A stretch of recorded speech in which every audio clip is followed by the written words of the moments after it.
Okay, let's unpack this. Welcome back to The Deep Dive, the show where we take complex source material, articles, reports, you name it, and, well, we synthesize it into knowledge you can actually use. We try to cut through the noise so you can get straight to the insight. Exactly. And today we are doing a deep dive into one of the most stubborn, persistent challenges facing Kenya, the housing crisis. And this isn't just about a lack of roofs over people's heads. No, it's so much deeper. It's this complicated knot of informal settlements, land tenure, infrastructure failures, and really the huge debate around the current national policy, the affordable housing scheme. It is, and the sources we've analyzed give this powerful dual critique. On one hand, you have a socio-economic argument saying the whole problem is misdiagnosed. They call it the myth of construction. The myth of construction, I like that. And on the other hand, you've got this detailed breakdown of what they call the pitfalls of privatized social housing, which really just tears into the current government approach. So our mission today is to cut through that noise and unpack the central and I think really non-intuitive conclusion from both sources. Yeah. Which is why just building more houses might actually be the wrong answer. Right. We're going to show you how the real bottlenecks aren't in cement mixers, but in politics, land, incomes, and, governance. Okay, we have to start with that provocative thesis. Right. The one that just challenges the assumption everyone makes. You hear housing crisis, you immediately think scarcity. You think we need more stuff. Exactly. Cheaper materials, more cement, faster construction. Right. But the sources are arguing that housing is not a construction problem at its core. It's a crucial distinction. It really forces you to change your perspective. The public conversation always defaults to supply. We need X million more houses. But the data just debunks that. It does. So give us the proof. If it's not construction, where do they point to show that materials are not the real issue here? Well, they point to national data on basic inputs. For example, cement consumption in Kenya has actually gone down in recent years. Gone down. Gone down, not up. If the whole country was scrambling to build its way out of a crisis, you'd expect that number to be skyrocketing. It's not. That's a fascinating data point. And what's more, the current affordable housing projects, the ones that get all the attention, they account for a pretty small fraction of the total national cement intake. So the supply isn't being strained. So the market has the capacity to build. It's just not building for the people who need it most. So if it's not bricks and mortar, where do the sources say the real disease is? They're absolutely clear. The crisis is socioeconomic. The real disease is the failure over decades to fix four core things: incomes, livelihoods, these completely dysfunctional land systems, and just weak governance. Okay, wait, let me press on that for a second. How does fixing someone's income solve a structural housing shortage? It's about viability. It's about risk. If people have steady, dependable incomes and secure land tenure, they know they won't be evicted tomorrow, then private financing just flows naturally. So people can get mortgages, or developers feel confident enough to build. Precisely. The housing market responds when the economic fundamentals are in place. The sources say you fix those things first, and housing supply will start to sort itself out. That makes the analogy they use just so sharp. And frankly, hilarious. They say focusing on construction's like scratching the crotch, thinking it's an itch. Yet the disease is affecting the brain. It's a visceral way of putting it, but it's true. It's perfect. We're treating a symptom that's easy to see, while the real ailment, governance, and poverty just festers underneath. Exactly. Construction is the rash. The systemic failure is the infection. And that systemic failure brings us right to the headache of informal settlements. This is where governance, land tenure, and poverty all collide. Yeah. And the sources are clear. I've got decades of research, pilots, task forces, and they all quietly agree on one thing. What we keep doing doesn't work. It just doesn't work. And when you look at the ground level, you see why. It's these chronic infrastructural nightmares. The research points to three things over and over. First, sanitation and waste. You have huge volumes of wastewater in these incredibly dense, tiny spaces with nowhere for it to go. No real systems for recycling or management. It's a public health disaster waiting to happen. And the second thing? The lack of basic amenities. It's not just about a house, it's about life support. Schools, clinics, playgrounds, public spaces.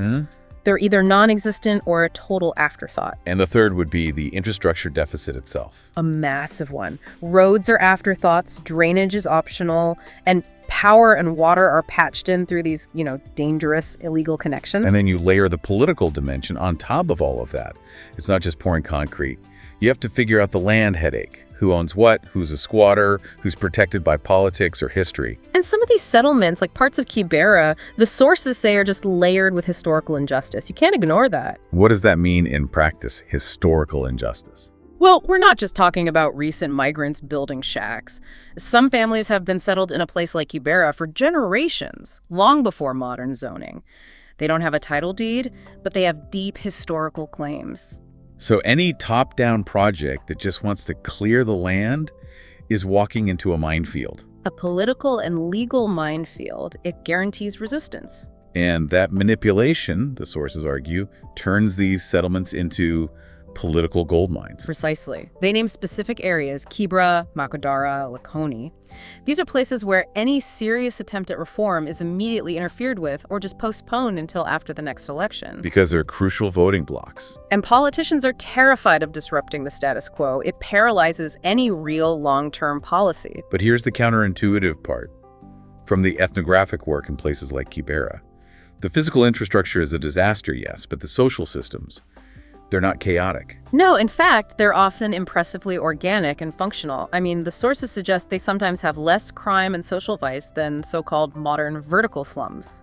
How is that possible? What kind of social structure are they talking about? It's a powerful insight. These communities, because they're ignored by the state, develop their own internal governance. Local security, rotating savings schemes, conflict resolution. So they build trust-based structures for survival. They do. They know their neighbors. There's a communal accountability.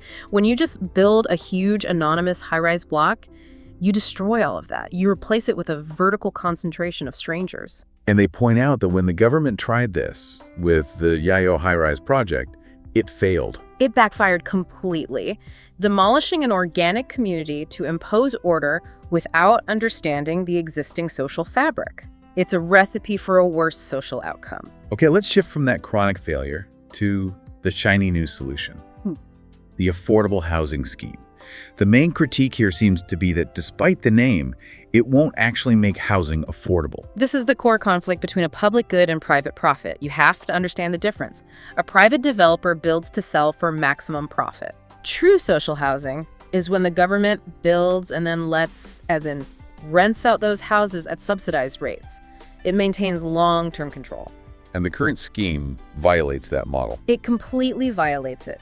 The government builds on public land with public money and then immediately sells the units into the private market. And the proof that this fails, the affordability test is already there. The Park Road example is staggering. It's the smoking gun. The Park Road houses, homeowners got mortgages for about, say, 18,000 shillings a month. Sounds manageable. Okay, sounds good so far. But those same homeowners immediately turned around and started renting those units out to tenants for 54,000 shillings a month. 54,000, that's triple the mortgage payment. Triple. It's pure speculation, not social housing. It proves the central failure. Once that house is in private hands, the government loses all power over the rent. So the high rents, which are a huge driver of inequality, just persist. Yeah. And they're actually being subsidized by public land. Which is why the sources use that harsh assessment. They worry the scheme is basically the largest grab of public land dressed up as a solution. That leads directly to the financing critique, the housing levy. Why does it only burden salaried workers? That's what they question. It feels inequitable. The project is meant to be a national benefit, creating a national housing stock. So what's the alternative they suggest? They argue that for something this broad, a consumption tax would have made more sense, something paid by everyone who buys goods and services. It would have been a far more equitable way to fund it. And what about this revolving fund principle? Let's pause on that. What is a revolving fund? So a revolving fund is basically an account that's meant to be self-sustaining. You put money in, you use it to build assets, in this case houses, and then the revenue from those assets, like rent, goes back into the fund to finance the next round. It's supposed to refill itself. Exactly. So the sources argue, if the housing fund is truly a revolving fund, the contributions should be for a limited time, say 5 years to seed it. After that, the rent from the first batch of houses should fund the next batch. But the current policy is an endless deduction. It's endless, which makes it feel more like a permanent tax than a seed investment. It undermines the whole principle. So if the current policy is flawed, what's the alternative that works? The sources actually point to a successful, maybe forgotten precedent right here in the country. They do. The old Nairobi City Council housing. These projects were designed for low-income households, and the key was they allowed people to live in prime areas near the CBD. Close to jobs? Close to jobs and transit, really affordable rents.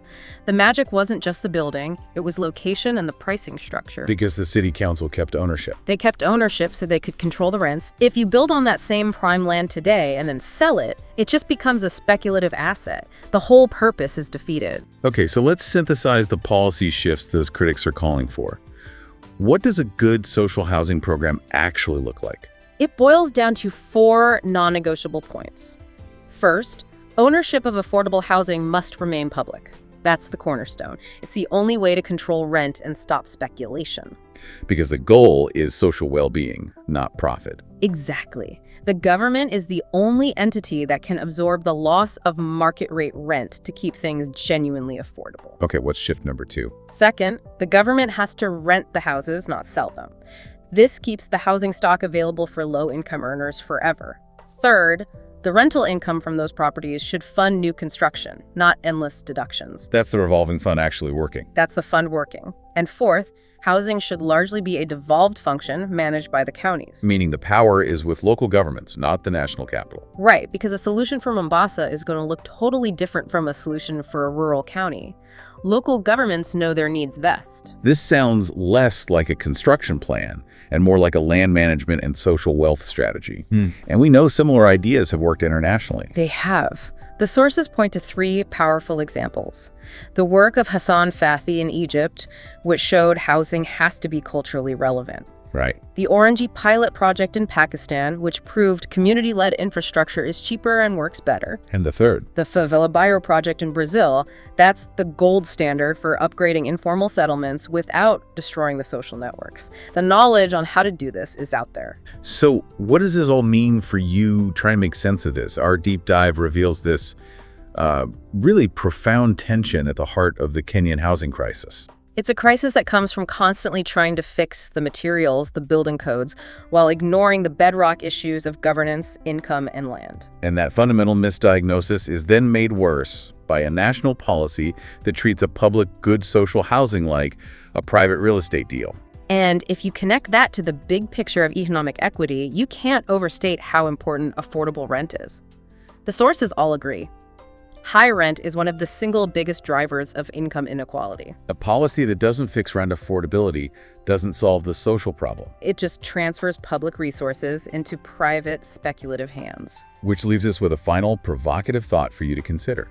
If the goal of the affordable housing scheme is truly affordability, if it's about reducing high rents and inequality, then how much of the current debate is actually about providing shelter versus facilitating the transfer of extremely valuable public land into the higher rent private real estate market? Think about which constituency benefits most from that transfer.